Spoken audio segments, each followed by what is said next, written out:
or not, but I will be recording all of like the lecture parts of this class. And those will get posted online eventually. I usually will do that probably on Fridays is when I'll have the most time to go and like edit videos and post them. There will basically be a YouTube playlist that you'll have access to where I'll upload all of these videos. And so again, if you say anything personal, ask a question or anything you want me to cut out, just let me know after class and I'll make sure to edit that out so that it's not in those recordings or in like future recordings. Okay, so today we're kind of covering some just like foundational concepts. I will say today might be a little more lecture heavy than some of the other classes we'll have in the future, just because there's kind of a lot of foundational things that I want to make sure we get through so that we're kind of caught up. Because again, we started kind of a weird place this quarter since we started on a Wednesday. We sort of like almost missed a week basically. So a little lecture heavy today, but it won't be as much lecture going forward, just so you know. So a couple things we'll be talking about today. First, we're talking about the different models of abnormal psychology. So these are essentially different approaches that researchers and people in the past have taken to try to understand the various psychological disorders and how to treat them. So there are several different models. We're not covering all of them by any means, but these are like the most sort of common or popular models that you will see if you were to go to therapy or something like that, try to get treatment for a psychological disorder.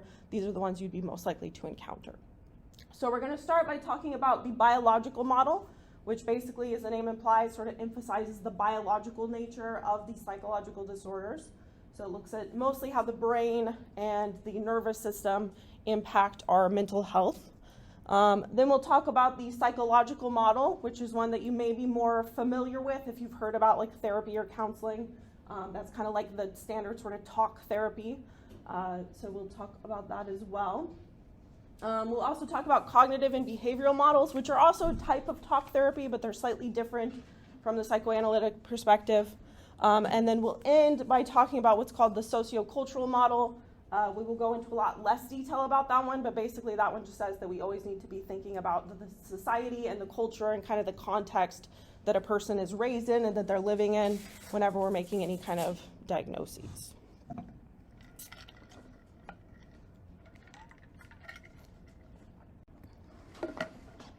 I'll also say a lot of today might be review for you if you've taken like an intro psych class. Then some of the stuff we talk about with the more psychological models will be review.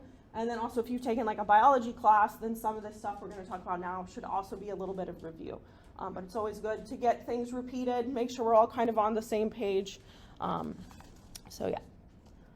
Okay, so starting with the biological model. So like I said, biological model is really going to emphasize the role of the brain, the nervous system, and various neurotransmitters in the cause and treatment of various psychological disorders.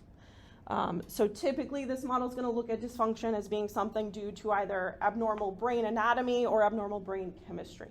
We'll talk more about what that means in just a second. Biological model also takes into account things like genetics.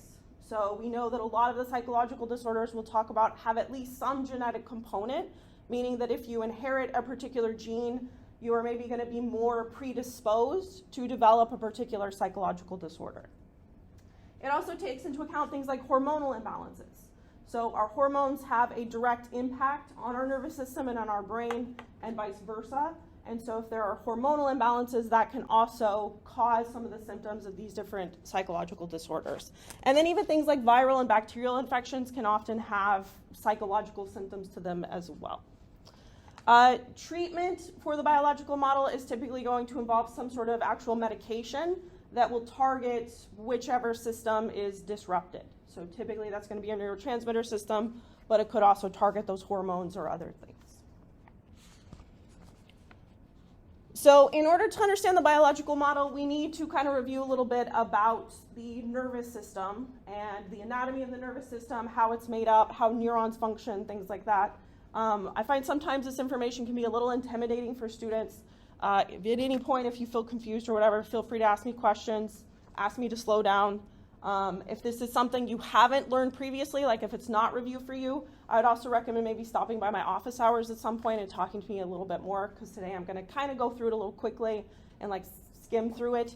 But if you want more details about this stuff, then feel free to come talk to me at some point.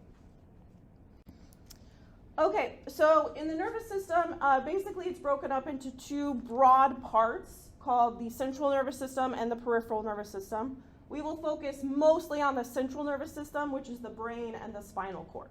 So brain and spinal cord make up central nervous system, and then everything else is your peripheral nervous system. So all the nerves that go from the spine that connect to like your muscles, your fingers, your toes, your vital organs and everything, that would be the peripheral nervous system. So we'll talk briefly right now about the peripheral nervous system. Then, like I said, most of the rest of the quarter will focus on the central nervous system. So if we kind of zoom in on the peripheral nervous system, we can also break that down even further. So the peripheral nervous system is composed of what's called the sympathetic and the parasympathetic nervous system. The sympathetic nervous system is basically a system of nerves that activate what's called the fight or flight response. How many of you ever heard of that phrase, the fight or flight response? Okay, that's pretty well known. So fight or flight response is basically activated anytime you encounter anything that you perceive as threatening. So, in our evolutionary history, that usually would have been like predators, for example, bears or snakes or whatever. But in modern times, we usually don't encounter those kinds of threats. So a threat now could be something like an exam that you're scared to take, or, a fight with a spouse or something like that. So anything that we perceive as threatening is going to activate the sympathetic nervous system. And the sympathetic nervous system basically prepares us to engage with that threat. So it will do things that make it easier for us to run and fight and do kind of, those sorts of things.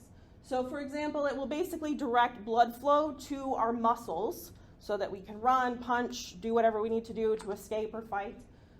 It will dilate our pupils so that we can bring in more light so we can see more effectively. It'll speed up our breathing, speed up our heart rate, basically just engage our body to prepare for that, threatening situation. So again, that's all the sympathetic nervous system. So I said we would mostly focus on the central nervous system. We will talk quite a bit about the sympathetic nervous system when we talk about like trauma disorders, post-traumatic stress disorder, because there's a lot of things going on with the sympathetic nervous system there.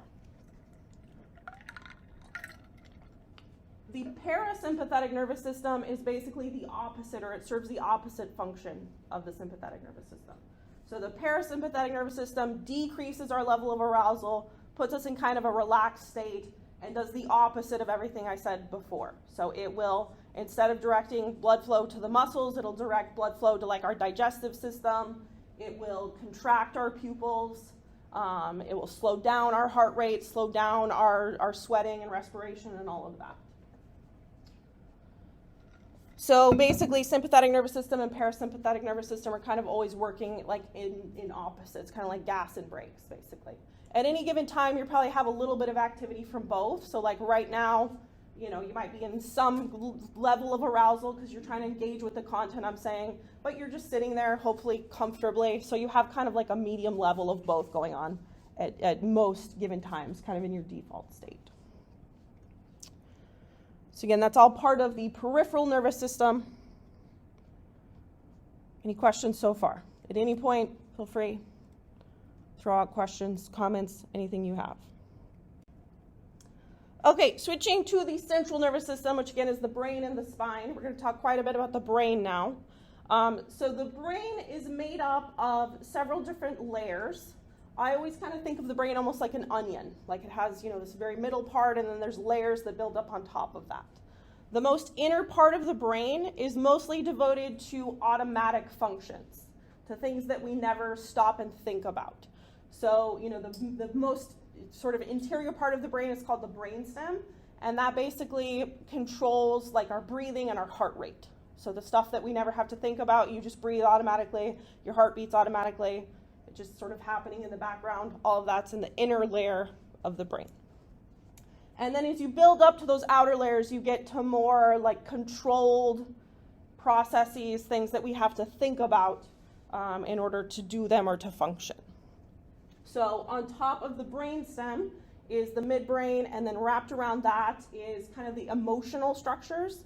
So something called the limbic system wraps around kind of those inner structures. The limbic system is mostly involved in like I said, emotions, also a little bit in like learning and memory. And then we get to the very outer layers, which is called the cortex. And the cortex is probably like, if I asked you to draw a brain, you would probably draw something that looks like the cortex. It's kind of the outer part that has like the squiggly, sort of wormy looking stuff that's just kind of a sheet wrapped around the rest of the brain. And the cortex, like I said, is where you're going to do the higher level, like conscious, anything you're consciously aware of is happening, that's activity in the cortex. So the pictures I have, or this bottom one, is showing mostly the cortex. And the cortex is split into 4 different lobes, and each lobe roughly kind of performs different functions. So at the very back of the brain, you have what's called the occipital lobe, and the occipital lobe is really important for visual processing. So all the visual information, stuff that's coming from your retina, eventually will make its way back to the occipital lobe. It'll be processed there. Then in front of the occipital lobe, kind of at the bottom, is called the temporal lobe. So it's kind of close to your temple. That's an easy way to remember, temporal lobe, close to your temple. And it processes mostly auditory information, including language. So all of our understanding of language is happening in that part of the brain. Then kind of on top of the temporal lobe is called the parietal lobe. Parietal lobe is mostly going to be involved in like processing sort of somatosensory information like touch and pain and sort of movement of our muscles. Is in the parietal lobe. And then the frontal lobe at the very front is going to process really higher order like judgment, decision making. A lot of aspects of our personality are controlled by the frontal lobe as well. And then in addition to that, our cortex is also split into 2 hemispheres. Most of the brain is split into 2 hemispheres, but particularly the cortex, so you have like the left and the right brain. And the left and the right brain also control kind of different things. So I said temporal lobe is involved in language processing. It's particularly the left temporal lobe is really important for language, for example. The right hemisphere is more involved in things like, I'm trying to think of things that happen in the right hemisphere. Face perception happens in the right hemisphere. You don't necessarily need to know these specifics, but you just know that like the left and the right hemisphere kind of control and do different things, essentially. They have different tasks assigned to them. What is the occipital lobe? What is its function again? Occipital is mostly processing visual information. Thank you.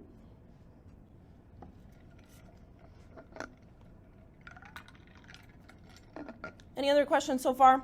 I know it's kind of a lot of information all at once. I will say, too, a lot of these structures we'll kind of come back to throughout the quarter. When we talk about particular disorders, we'll talk about an area of the brain that's impacted by that disorder or that seems to be the cause of it. So for now, I'm just kind of introducing it to you, and then we'll come back to what's relevant throughout the quarter. Okay. So if we zoom in and look at the cellular level of the nervous system, then we will encounter neurons, which are the cells that make up our brain, our spinal cord, all of our nervous system. And first of all, just know that neurons in a lot of ways are like other cells in our body. So they have to carry out different metabolic functions. They have to bring in like glucose and oxygen in order to function. They produce waste. They do a lot of the things that most of the cells in our body do. But they are specialized for essentially processing information. That's really what neurons are kind of built to do. So their whole structure, their physiology is based around that function. And this neuron is kind of what a typical neuron looks like, I guess.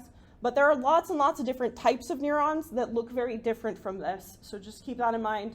I don't know how much, I'm trying to think of cases where we might see pictures of neurons when we're talking about psychological disorders. You might see some that look very different from this.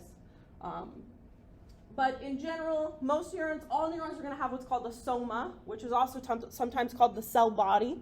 And the soma is the part that, like I said, is kind of like a lot of the other cells in your body. It's where the nucleus is going to be, with all the DNA. It's going to have all the metabolic processes. So if you remember learning about like mitochondria, all those parts of the cell, those will be inside the soma or the cell body. And then most neurons will also have dendrites that kind of radiate out around the soma, and they're sort of like twigs or branches on a tree. They're these very complex structures that, are very elaborate. And the dendrites basically receive information either from the environment or from other neurons. So for example, in your retina, there are cells that, like this structure, would basically be receiving like photons of light, and that's what activates them. But most neurons, their dendrites are going to be receiving information from other neurons, and they're kind of like in a chain, passing information from one to the next to the next. So the dendrites receive information. The axon is this long tail that comes out of the soma, and the axon sends the information to the next neuron in the chain. So the dendrites receive it, the axon sends it along to the next neuron. Some neurons, their axon will be covered in the substance called myelin, which is like a fatty sheet that wraps around the axon and basically insulates it and kind of helps speed up the message that's being sent. So it's kind of like if you think of like a cable or a wire, it's always going to have, some sort of rubbery coating that helps insulate it, keeps all the electricity in there so that it kind of can move more quickly. Myelin is basically serving the same purpose. It just wraps around the axon and helps speed up the message that's being sent through the axon. Not all neurons have myelin. The ones that don't are basically going to be slower than the ones that do. So those are the main parts of a neuron.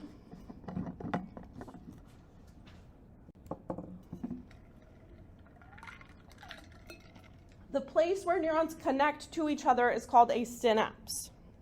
So a synapse is kind of this gap in between the neurons where communication takes place between the two neurons.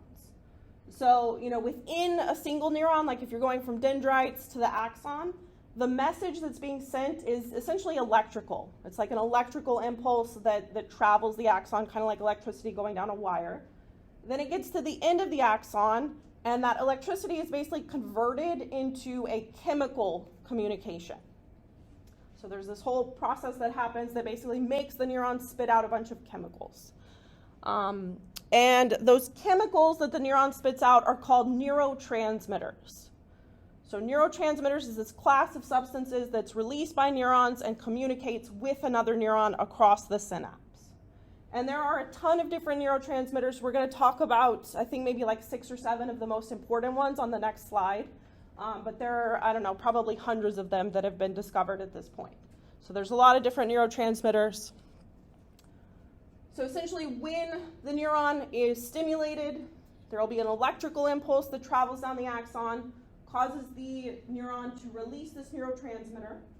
A couple things you need to know about how neurotransmitters work. So first of all, they're kind of like dumped out into the synapse. And then the next neuron, so here what you're looking at, this would be like the axon of one neuron, the end of the axon. And then this would be like a dendrite of the next neuron. So this is neuron number 1, neuron number 2. Neuron number 2 will have all these things on it called receptors. And the receptors basically receive the neurotransmitter, or the neurotransmitter will bind to it, and it works kind of like a lock and a key. So the neurotransmitter is basically like a key that goes into the receptor like a lock and opens it up. And when it opens that receptor, then a bunch of other chemicals can flow into the neuron and activate it. Basically turn it on, make it do as kind of an electrical impulse similar to the first one. So you have neuron 1 has this electrical impulse, comes down, makes it spill out all this neurotransmitter. Then neuron 2 is opened up, so all the chemicals can go in, make it fire an electric potential, and then that just keeps happening down the chain, okay? Now I'm like massively oversimplifying things for now. There's a lot of complexities and nuance to everything I just said. Just a couple important ones that will come up. One is that some neurotransmitters can be what's called inhibitory. So an inhibitory neurotransmitter, instead of doing what I just said, where it activates neuron 2, it actually inhibits neuron 2. So it makes it less likely to fire. So that would be kind of like the neurotransmitter is more like gum in a lock. Instead of putting a key in the lock, it's like you shove some gum in there and now no one could put a key in there. No one can ever open that door because it's all gunked up, basically. So some neurotransmitters will block the receptor instead of opening it, so now that neuron can't fire again. So those are called inhibitory neurotransmitters. There's also a lot of other stuff that happens in the synapse. So there are processes that will clean up this neurotransmitter. So if we put some neurotransmitter in the synapse, then there's lots of ways that it can basically get cleaned up. One is that it can just get sucked back up into the neuron that it came from. That process is called reuptake. So reuptake is where basically neuron 1 just kind of vacuums that neurotransmitter back up inside of it. It can also be broken down by enzymes. So there's various enzymes that can come and just kind of like eat away at that neurotransmitter, break it down into smaller parts that can then be recycled later. So I say that now because there are quite a few medications we'll talk about that target those processes, that basically stop that process of cleaning up the neurotransmitter. We'll talk about why that would happen, kind of what effect that does. But any questions so far? So one thing, let's kind of step out because we've zoomed into this little tiny cell and then zoomed into this little tiny synapse. I want you to just think for a second that like right now, everything you're thinking, everything you're seeing, everything you're feeling, like this hearing my voice, feeling the chair beneath you, any thought you're having that comes up, that's all synapses. It's all neurons firing and synapses communicating. That's essentially like, you know, fundamentally what all of your thoughts and perceptions and feelings are. So I think sometimes when we zoom in, we have a tendency to kind of, things become really abstract and like hard to wrap our heads around. So I just want you to think about like, this is the fundamental building blocks that makes all of your experience possible, basically. Okay, so like I said, there are potentially hundreds of different neurotransmitters. I don't know what the number is off the top of my head. Somebody can look it up if you want to, because it might not be hundreds, but there's a lot of them, is my point.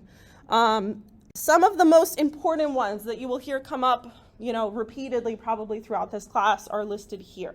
So I'm briefly going to tell you kind of what role these neurotransmitters play. And again, just know that I'm massively oversimplifying things. These neurotransmitters are extremely complex, but they do have kind of general purposes or general things that tend to be true about them. So the first one is a neurotransmitter called glutamate. Glutamate is the main excitatory neurotransmitter. So it's the main one that's going to unlock the receptor so that the next neuron can be fired and be excited, basically. So glutamate is really important for just like overall functioning of neurons in general. GABA is basically the opposite. GABA is the main inhibitory neurotransmitter. So GABA is like the gum that's going to gunk up the lock and prevent you from opening it.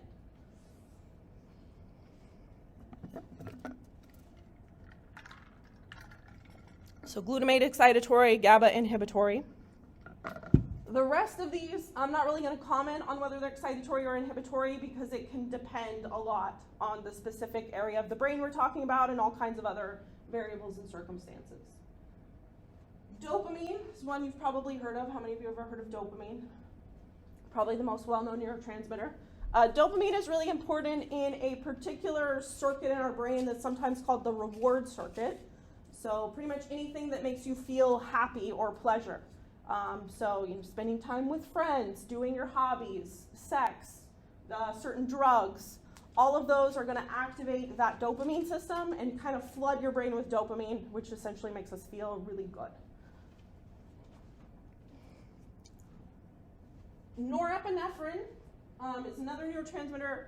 This one is involved mostly in kind of like our overall state of arousal, so like how awake and alert you are. So in general, the more norepinephrine activity you have in the brain, the more alert and awake you're going to be. Norepinephrine chemically is basically the same as adrenaline.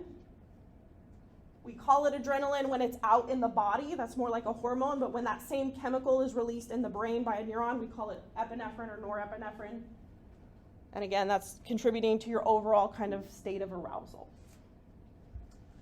Serotonin is really important for your overall mood.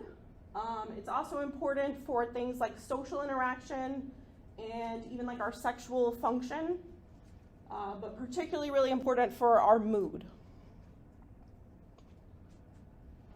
And then endorphins are essentially like our body and brain's natural pain reliever. So they help reduce pain, they help prevent kind of feelings of pain.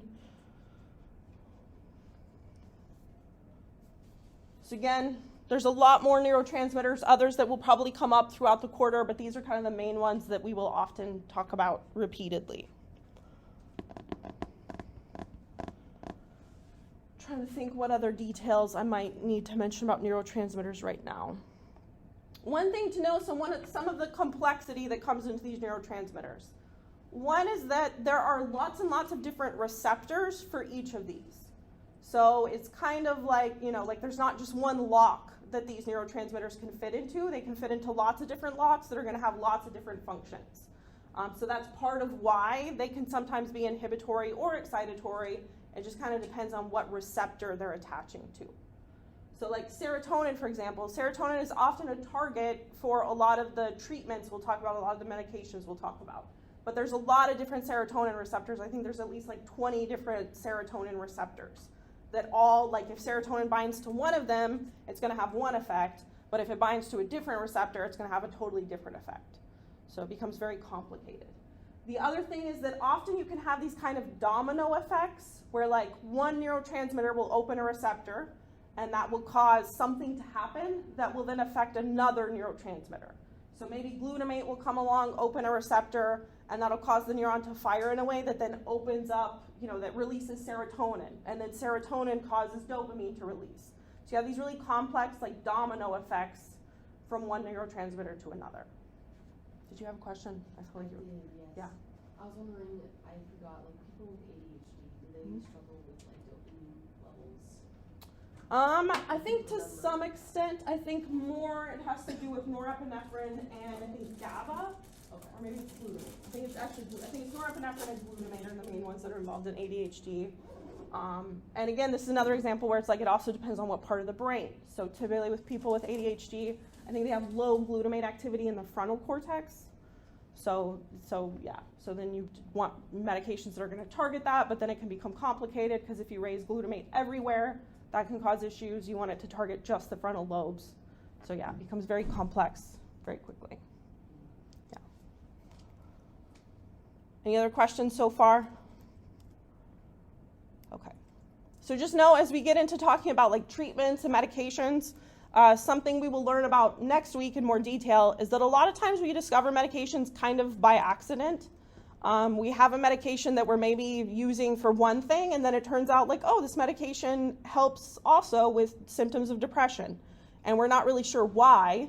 So then scientists go along and like, try to figure out what is this drug targeting, and maybe it's targeting serotonin, but then we don't necessarily know all the details of like which receptor is it targeting, what part of the brain is it targeting. So it's very messy. So there will be a lot of messy stuff in this class, like questions that we can't necessarily answer cleanly.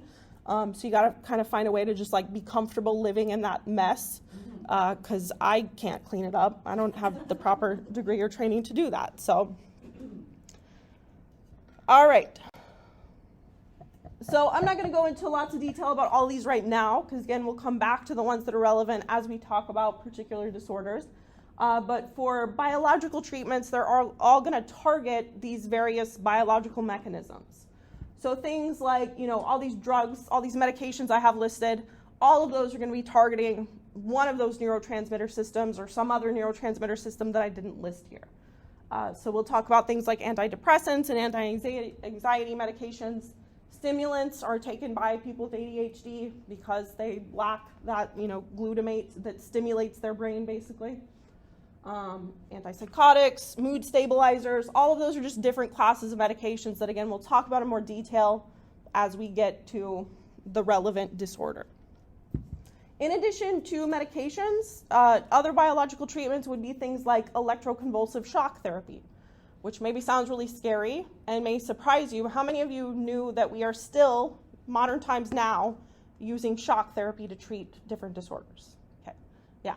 So I will say this is very different. So you might know like the history of psychology. There used to be a lot of like electroconvulsive shock therapy that was not very well done. It wasn't researched very well, and it was often done at like levels that could potentially be lethal or at least like very debilitating to the patient who was undergoing it.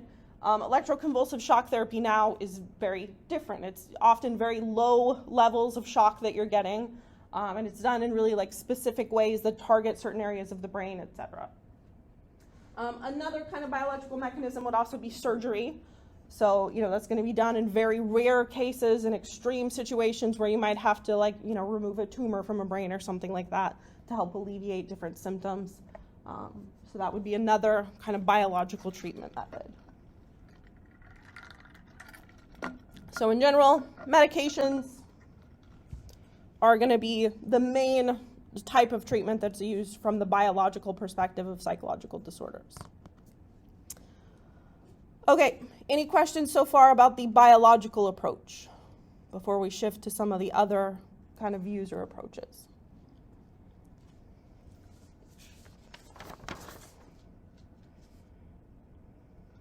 All right.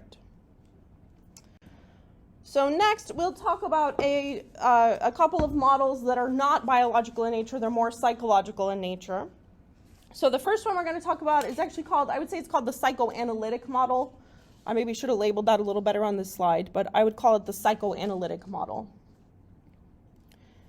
And the psychoanalytic model mostly looks at disorders as being the result of trauma in childhood. It's kind of usually the root cause that a psychoanalytic therapist is trying to get at. So the idea is that when you were a kid, something happened that usually would be traumatic or, in some way negative, that then has impacted you all the way into adulthood and is causing issues in adulthood. And so the main basis of treatment from this model is called psychoanalysis, where basically the therapist is trying to uncover those childhood traumas and kind of untangle them and work through them using talk therapy.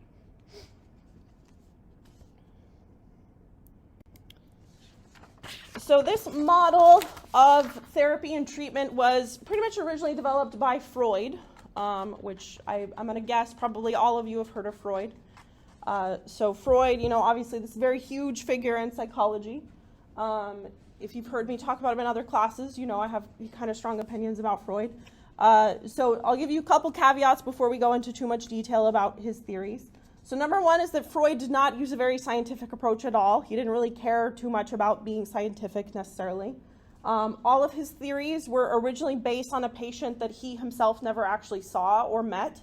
It was a colleague of his that kind of talked to him about this patient that he had, and Freud basically developed a bunch of theories and ideas from that kind of second-hand observation of this patient.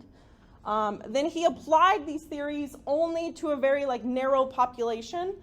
He worked in Vienna, and he pretty much only worked with women that were in kind of middle upper class. So that was his whole patient base was women from Vienna who were middle or upper class basically. And then like I said, he just didn't really follow any kind of scientific approach to the way that he developed his theories. And so I always kind of take everything Freud says with a grain of salt, but he persists to this day because a lot of the ideas that he had kind of were flushed out by scientific approaches. They were proved to have some validity by using more scientific methods. And they've been, I guess, useful and productive in terms of therapy and treatment. So a lot of his ideas stick around. There are some that I think we can kind of throw out, though. I'll just say the main thing we can throw out, I would say, is that Freud was really obsessed with sex and aggression. He thought everything could be explained in those terms of everything comes down to sex and aggression, which, maybe for him it did, but for most people, life is a little more complex than that. So we can ignore that part. Some of the good parts that still stick around, though. So Freud was one of the first people to kind of talk about this idea of the unconscious versus the conscious. Probably not one of the first to talk about it, really, but to talk about it in this context of using it to treat psychological disorders. So according to Freud, and again, this part is kind of fleshed out by science, most of our thinking and reasoning and understanding happens at this unconscious level. So most of us do not have access to the way that our brain and our thoughts actually work. So, to kind of tie that back to the science and the biological model, if you think about what I said about the brain, the layers of the onion, pretty much everything below the cortex, you have no conscious awareness of. So just like your breathing or your heart rate, you could stop right now and focus on it and think about it, but 99% of the time your heart is just beating without you ever having any conscious thought that it's happening, right? And most of the stuff that's happening in our brain is like that. It's stuff we're not thinking about, we're not consciously aware of. It's really only the cortex, which is a thin layer. It's like a sheet on a mattress. It's like a thin layer that covers the rest of your brain. It's only that part of processing that we really have conscious access to, that we can think about and talk about and be aware of. So he was right about that piece. So we have the conscious part, the unconscious part. The unconscious part of our mind is made of these three different structures or systems or parts or whatever. You have the id, the ego, and the superego. The id is kind of like this selfish, childish, primitive desire, essentially. So it is the thing that Freud would probably say is most obsessed with sex and aggression. It just wants what it wants, and it wants it right now. It wants chocolate, it wants sex, it wants maybe drugs, it wants, maybe right now, for me, my id would love to just like take a nap and go to sleep, So your id's just like, I want this thing right now. Superego is like the complete opposite, like counterbalance of that. It's your conscience, essentially. It's the thing telling you what's right and what's wrong, telling you not to take a nap and to come to class and teach, telling you not to eat that chocolate but eat the celery instead. It's telling you basically to do the right thing all the time. And then the ego is kind of the filter that those two things get filtered through. It's the mediator. It's the part that actually makes the decision. So the ego kind of weighs the id and the superego and then decides like, okay, I'm going to eat the celery, but then I'm going to have a cookie after that. Kind of makes a compromise usually. And according to Freud, you can basically have different dominances of these. So maybe you have a really dominant id, and so you're always listening to your id, always giving into those primitive desires. Or maybe you have a really dominant superego, and you're very like constrictive, and you won't let yourself have anything that's pleasurable. So your kind of dominance of those two different things can vary from person to person.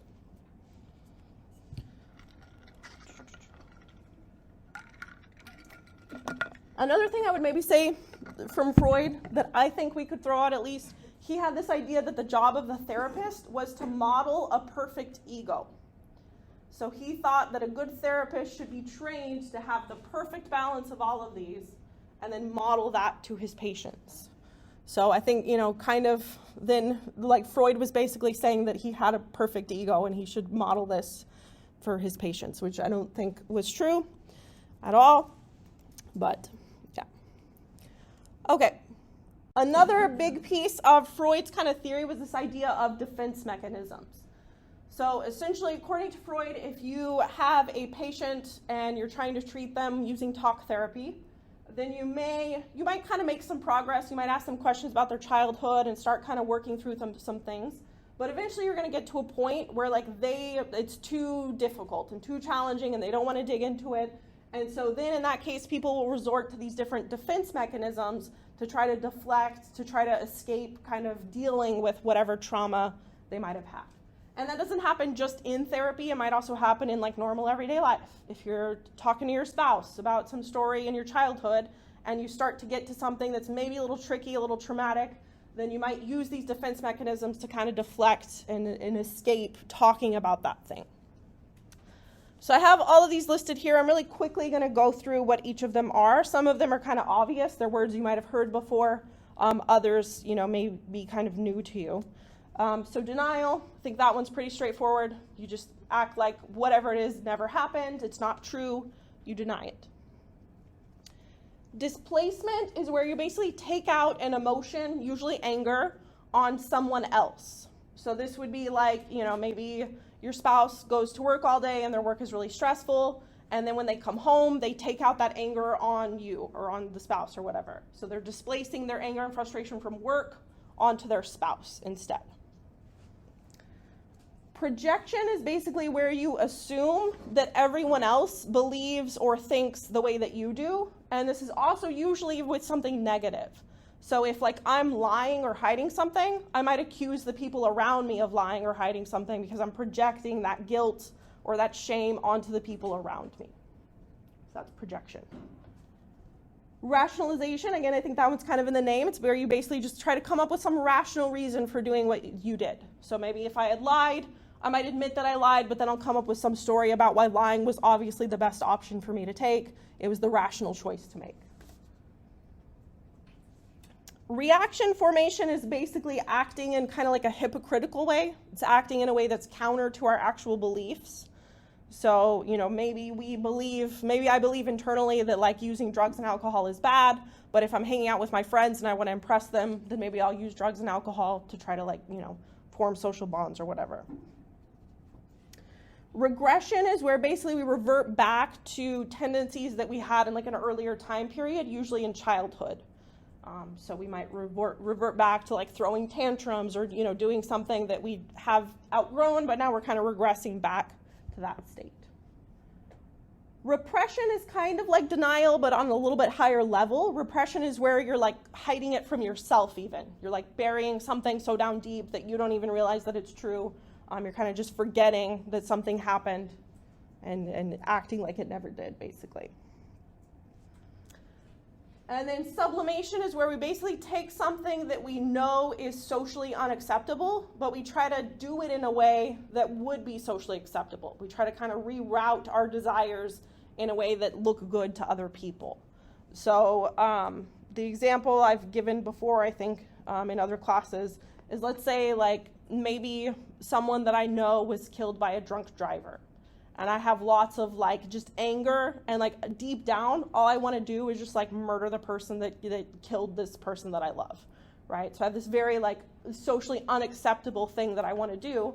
I might just like reroute those emotions through something socially acceptable. So maybe join like a support group for people against drunk drivers. So I'm kind of taking this like anger and revenge and trying to express it in a way that's socially acceptable. That's called sublimation. So again, according to Freud, these are kind of the 8 main defense mechanisms. These are the mechanisms we use when we don't want to deal with trauma or deal with things that are kind of, disrupting our life.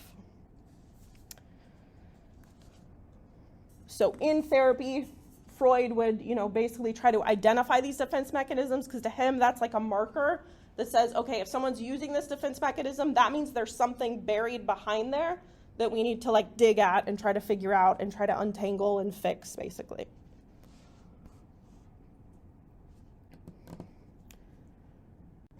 All right, another big piece of Freud's theories was this idea of what he called the stages of psychosexual development.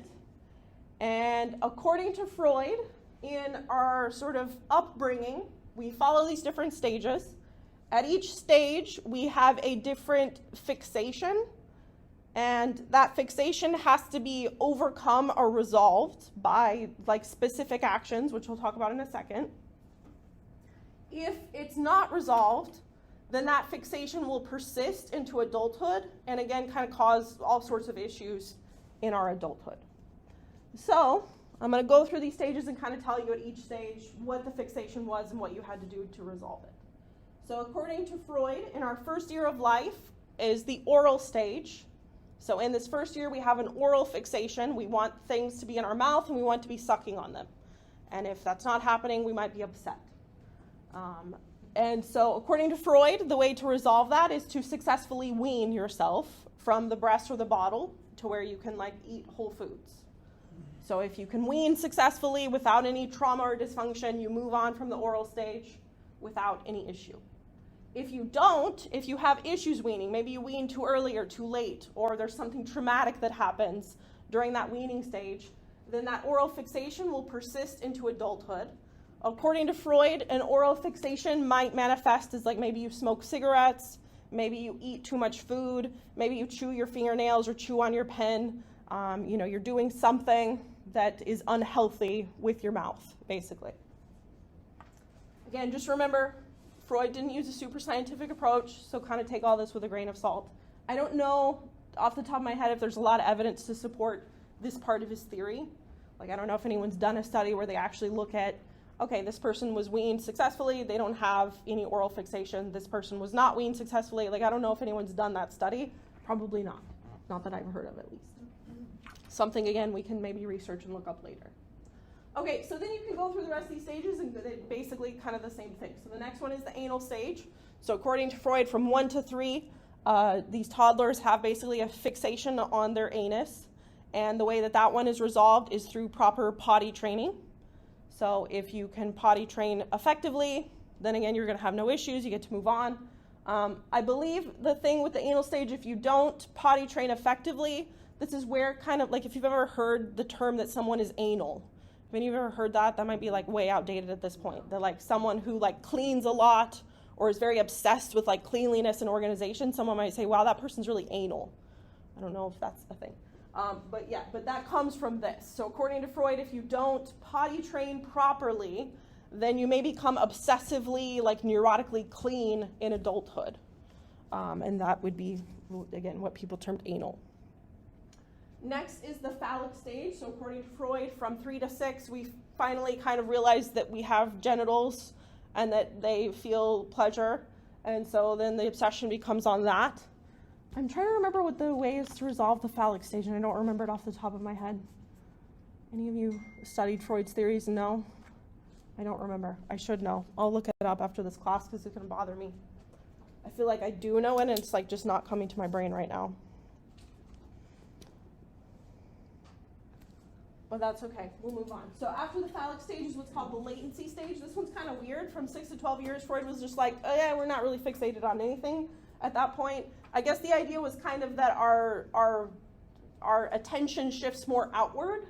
So prior to 6 years, we're very kind of self-obsessed because we haven't learned to think about or care about other people. And then during this latency stage, we're more focused on like building friendships and things like that. And then finally, that gets us to the genital stage, which according to Freud is like 12, Freud basically makes it sound like we stopped developing at 12, which maybe he did, I don't know.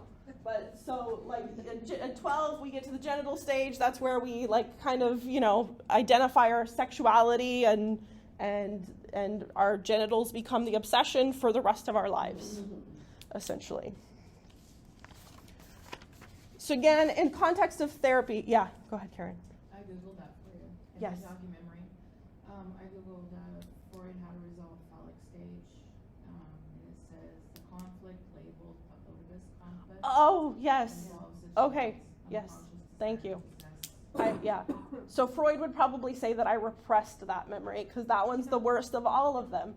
So I'll go ahead and tell you guys. Again, this is another thing from Freud that we can just throw away, but I'll tell you anyways because it's something you might encounter in other classes or whatever.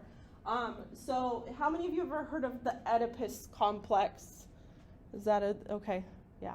So basically, according to Freud, the phallic stage is resolved. So prior to the phallic stage or during this phallic stage, according to Freud, we have an attraction to our parent of the opposite sex. So if you're a boy, you're attracted to your mom, like sexually. If you're a girl, you're sexually attracted to your dad. And the Oedipus complex is for boys. That's where basically the boy is, wants to be with the mom and basically hates the dad, like almost wants to murder the dad to try to like steal his place. And so to overcome the phallic stage, you basically have to overcome that complex and recognize that like your dad is in a position of authority and he is with your mom. But if you can like copy your dad, then maybe in the future you can have a spouse that's kind of like your mom, is sort of the thing. For girls, they have the same kind of thing going on where like they're attracted to their dad, they want to circumvent their mom's position and be with the dad. But on top of that, according to Freud, girls also had something called penis envy. So they were jealous of their dad or any male siblings for having a penis because they wanted to have a penis. And it wasn't fair that they didn't. I think I'm still jealous of that. A little bit. I don't think I am at all, but I mean, maybe there's some truth to it. I don't know. But yeah, so part of overcoming the phallic stage for girls was also overcoming that penis envy, I guess. So phallic stage, like let's just, again, repress that. That one probably, as far as I know, has no truth to it whatsoever. In the book, it says a fixation at this stage may result in low self-esteem, failure of worthlessness, and shyness. Okay, yes. Thank you. Yeah, so that's how it would persist into adulthood. If you don't overcome it, then you might have self-esteem issues in adulthood. Okay. So, for treatment methods with the psychoanalytic approach, the main one is through talk therapy. So again, kind of the like stereotypical picture that you might have of a therapist. You go into their office, you sit in a comfy couch, you talk about your childhood, and they're scribbling down notes and analyzing everything you say and do. Is kind of what the psychoanalytic approach is. So again, kind of the goal, though, of talk therapy is to try to get at all these issues that might have happened in childhood, traumas you might have encountered, issues with any of those different stages we just talked about, and then try to kind of figure out and connect, like, okay, this thing that happened in childhood is causing self-esteem issues or whatever that are now manifesting as depression or anxiety. So if we can figure out this childhood stuff, then maybe that'll help resolve these issues that you're facing as an adult. Some of the techniques that were used by Freud and that are still used by people who practice this psychoanalytic approach, one is just called free association, where basically the patient is just allowed to talk freely. Sometimes that might follow like a prompt of some sort, a question that the therapist asks, or something like that. There's also a lot of dream analysis in psychoanalytic approaches. So kind of the idea of dream analysis, according to Freud, dreams are a manifestation of that unconscious. So remember the id, the ego, the superego, that's all in the unconscious layer. And because it's unconscious, that means it's really hard to talk about because we don't have access to those memories or those thoughts. But according to Freud, our dreams are like those unconscious thoughts expressing themselves. So if you ask a patient or a client about their dreams, then that might kind of get at some of those unconscious issues, and then you can kind of work through, again, childhood issues and things that are connected to those dreams. So dream analysis was very big from Freud, and again, people who practice psychoanalytic treatment now, as far as I know, still use dream analysis quite a bit. What else? Oh, so Freud would evaluate resistance and transference. Resistance is kind of what I was talking about, where like you get to a certain story or point with your patient and they stop talking, they put up some of those defense mechanisms, they don't want to talk about it. According to Freud, again, that's where you need to really push through, try to push them to talk about those things, because that's where you're likely facing some sort of trauma. Transference, according to Freud, patients might transfer ideas or beliefs that they have about like someone from their life onto the therapist. So maybe the patient kind of comes to see the therapist as like a father figure. They might transfer their beliefs and thoughts about their own dad onto the therapist, and then kind of treat the therapist or talk to the therapist the way that they would treat or talk to their dad. Or maybe they see the therapist as like a romantic figure or a friend or a boss or whatever. Then they might transfer those ideas and roles and beliefs onto the therapist. And so that was something, again, that Freud would kind of evaluate and try to use that as information to help with all this talk therapy and treating his patients or his clients. All right, any questions about the psychoanalytic approach?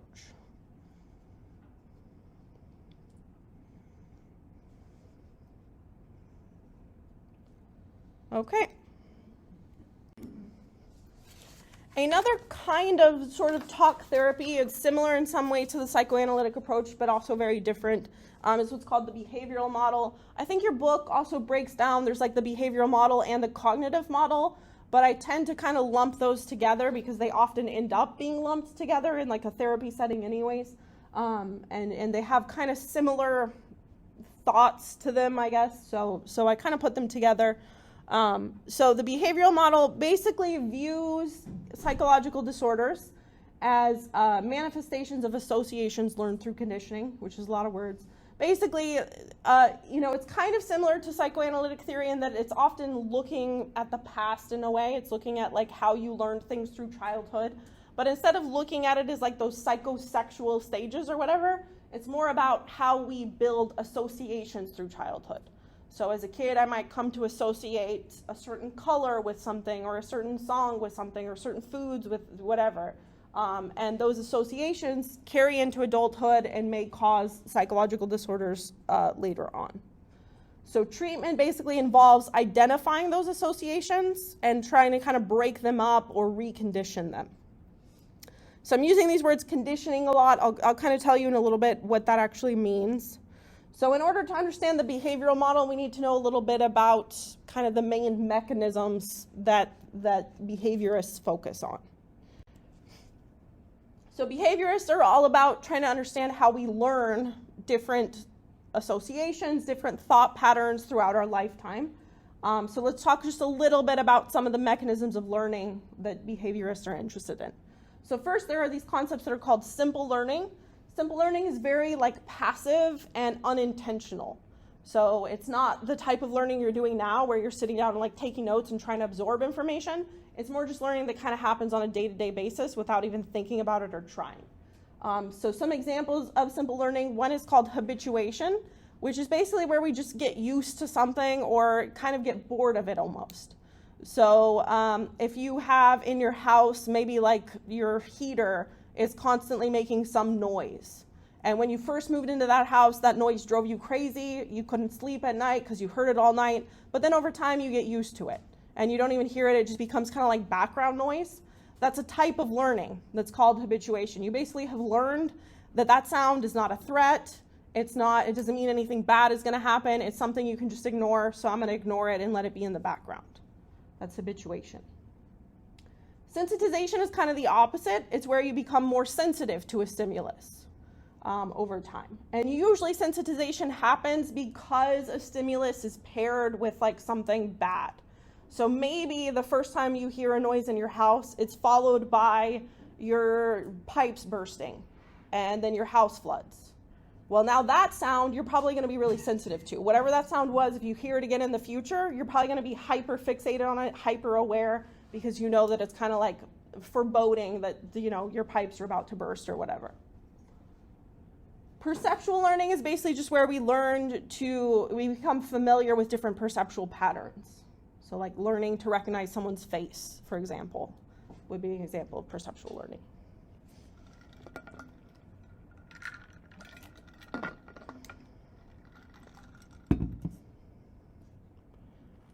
I'm trying to think so we could even start now, like connecting these to behaviorism and therapy. Like, you know, maybe there's something you're habituated to that you shouldn't be.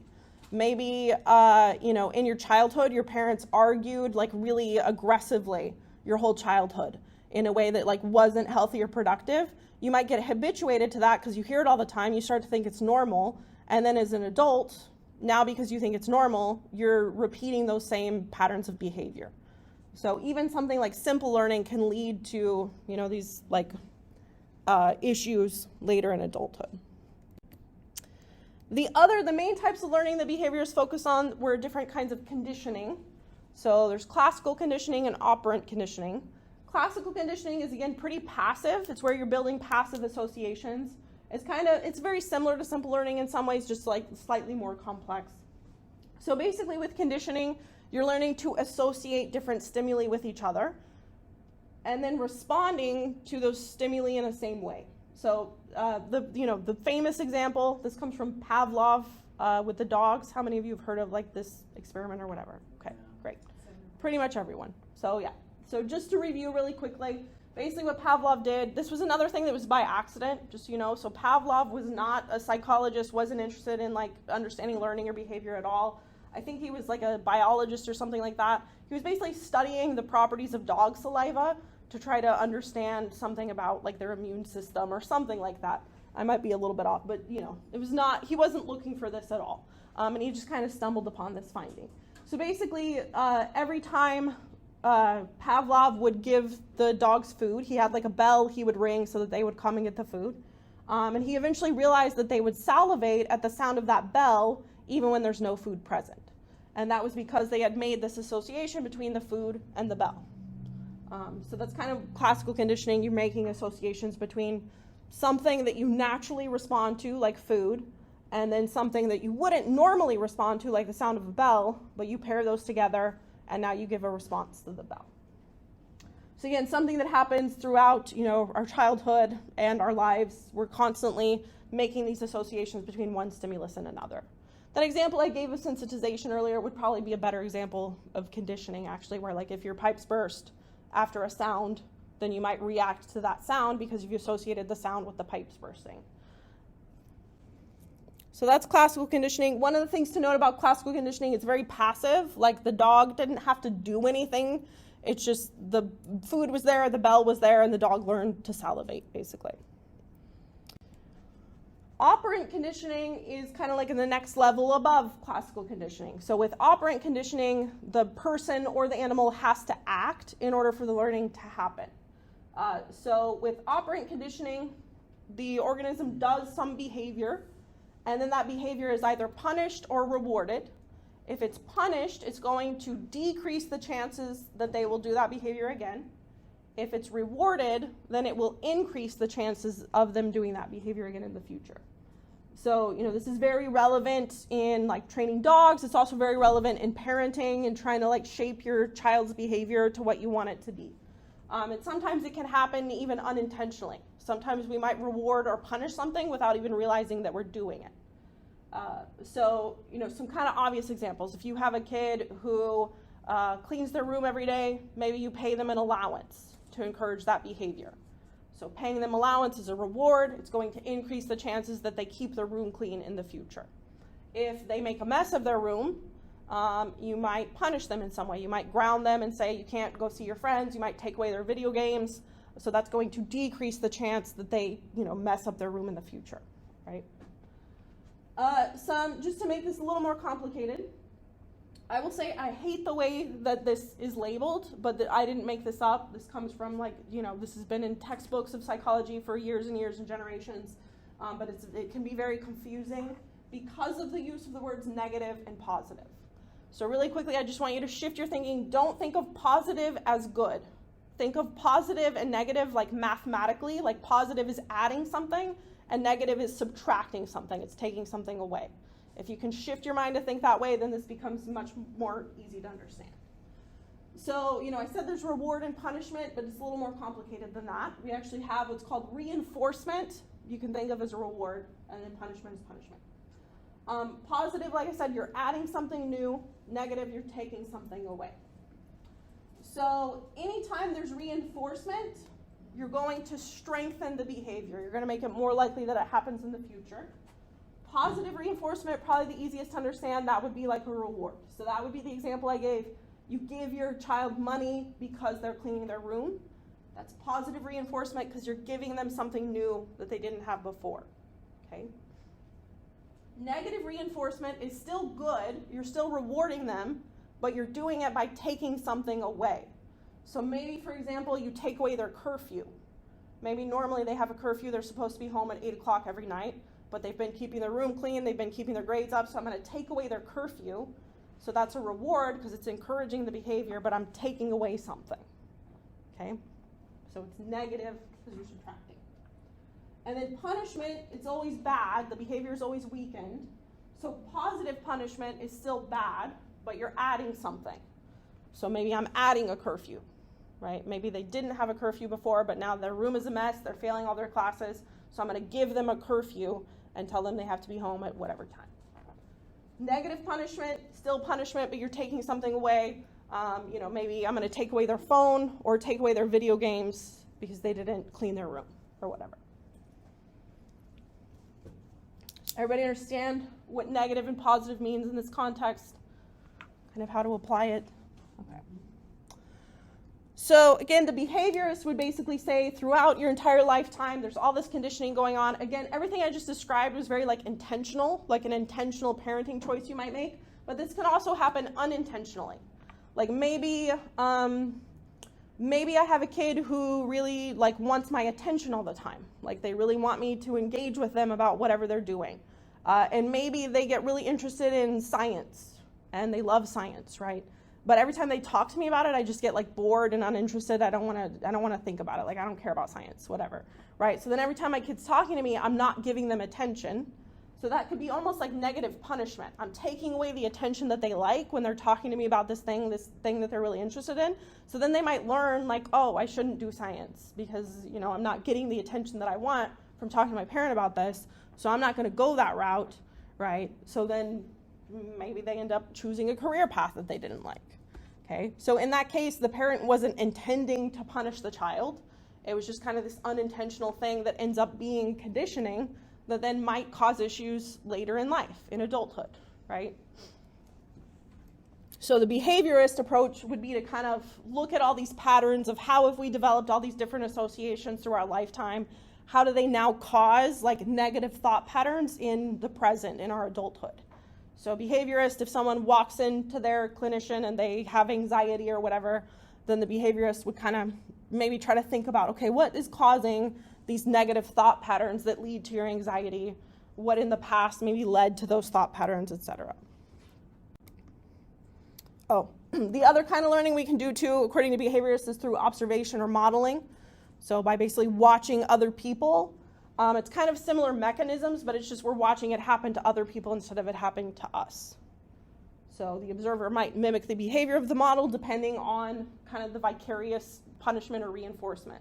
So if I see my older sibling get their car taken away because they got bad grades, then I might learn from that I should get good grades so that I don't get my car taken away, right? We'll talk about mirror neurons later, but mirror neurons are basically neurons that fire whenever you do something or you see someone else do the same thing. So there's like maybe a cluster of neurons that if I'm hammering a nail, those neurons are firing. But if I'm watching someone else hammer a nail, those same neurons might also fire. So they're kind of like they help with this process of learning to mimic other people's behavior.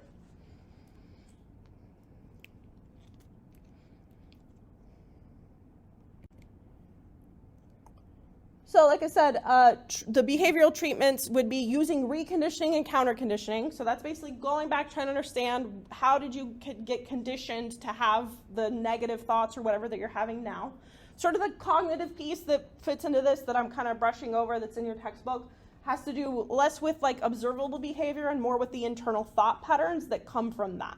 So kind of like I was saying earlier, let's go back to the science example. Let's say, I grew up with that condition where my parents are discouraging science or whatever, and now I'm in this position where I'm supposed to talk about science. Maybe my self-esteem goes way down, and I get really anxious or nervous when I want to come to class and talk about something scientific, right? Then that might manifest as like anxiety or depression or whatever. But that's due to maybe thoughts that are going in my head. Maybe every day before class, I'm thinking like, oh, I'm no good at this or whatever. Maybe having like just negative thought patterns. That's the cognitive piece of it. So cognitive behavioral treatment would be basically trying to identify what are those negative thought patterns, where do they come from, what are the associations you've built up through conditioning through your lifetime that led to those negative thought patterns, and then how can we like disrupt those and replace them with something more positive. All right. Any questions about the behavioral approach? All right, last slide. So this one I don't have a lot of information about. It's just basically to say that with all of this, we should always be taking context into account. One thing I also want to say before I get to the end is that a lot of therapists will use a combination of approaches and methods. So if you go see a therapist for an actual issue you're having, they might start with something that kind of looks like psychoanalytic treatment. They might start asking you questions about, what are your issues? They might kind of start digging down into your childhood and issues that come from that. But then they might recognize, okay, you have pretty severe depression. I'm going to send you to a psychiatrist to get a, prescription for medication, which is now you're getting into the biological approach, right? And then they might also bring some of that cognitive behavioral stuff in. They might say like, okay, I can identify all this stuff from your childhood trauma, just like Freud would, but let's use some ideas from the cognitive behavioral perspective to try to disrupt these negative thoughts, right? So any particular therapist might take multiple approaches. Some of them might be really like strictly in one tradition or the other. So it just kind of depends on their personal philosophy or whatever. But so in all of that, the sociocultural model basically says that we should consider things like socioeconomic status, and the impact that that's going to have on developing disorders and the way that we can treat them. Someone who doesn't have a lot of money and doesn't have insurance maybe isn't going to be able to afford some super expensive antidepressant or whatever. So we need to take that into account whenever we're, prescribing things to patients. Things like gender identity and sexual orientation, ethnicity, all of those things should be sort of taken into account throughout the whole process of therapy and treatment as well. All right. Any questions about any of the different models that we talked about, their approaches to therapy and treatment? Okay.